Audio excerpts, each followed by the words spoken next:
Болидите од Формула 1 одамна не се најбрзи на планетата. Електричните хиперавтомобили со монструозен број коњски сили веќе длабоко ја имаат пробиено границата од 2 секунди за постигнување 100 км на час. Битката меѓу најбрзите и најбесните е до толку безмилосна што разликите се мерат не во десетинки, туку во стотинки од секундата.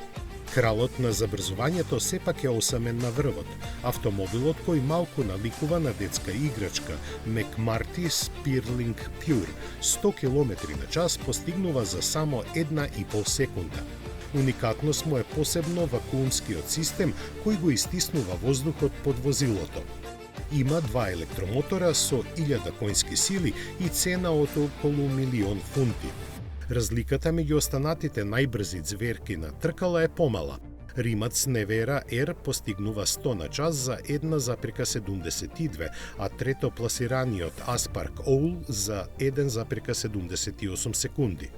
Не е далеку ниту Пинифарина Батиста, на кој му требаат 1,86 и Чингер 21C со 1,9 секунди спринт до троцифрена брзина.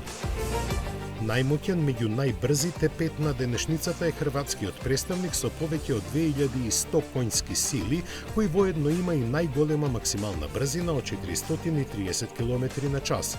Аспарк Оул, кој е развиен во Јапонија, а се произведува во Италија, е висок само 91 см и со цена од 2,3 милиони евра е најскап во ова друштво, додека пак американскиот Чингер 21C е единствен кој не е електричен.